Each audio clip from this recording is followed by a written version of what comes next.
So today I listened to Fidget, the new EP from Ivy Lab.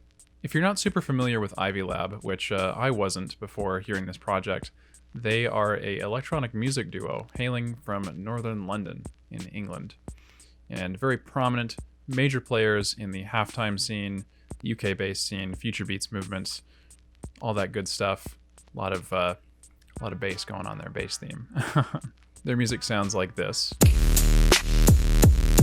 Other times it sounds like this. And then other times like this. There you have it. This new EP is on the calmer side of the spectrum, but that is by no means a downside. In fact, there is a lot of juicy goodness being packed into this 16-minute runtime.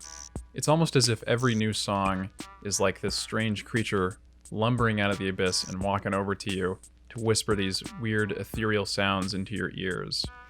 And I mean, just look at the album cover too. If you're not at least intrigued by that, then I don't know what to tell you. Just look at that guy. I mean, you're just like, okay, I gotta listen to that, right?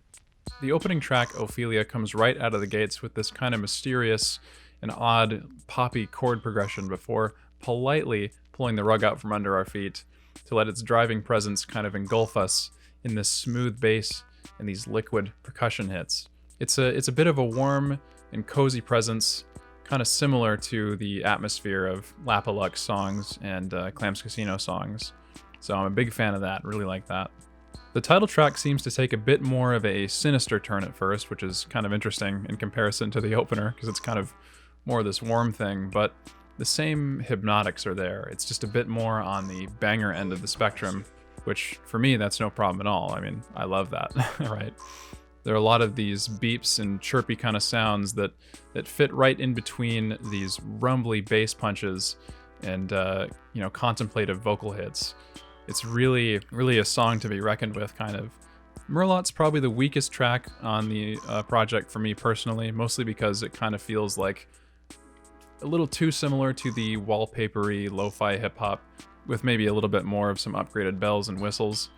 But that's not to say it's, a bad track by any means. It's just not as interesting as those previous two that came before it. I would certainly throw it into a playlist with some old J Dilla beats or some Nujabes beats, so I think it would fit very nicely in there as kind of a wallpapery kind of texture. The penultimate track, Wanderlust, kind of picks up a bit more and builds on that wow factor that I really wish that I got more out of in Merlot. It feels like it could be the musical version of an out-of-body experience. You got these swelling chord stabs that feel like they're carrying us up to the clouds, and as we gain altitude, these twinkly arpeggios and ethereal vocals kind of build up a little bit more, come right out of the silence as we kind of reach this very heavenly presence before it's swiped away from us in this kind of glitchy soundscape towards the end.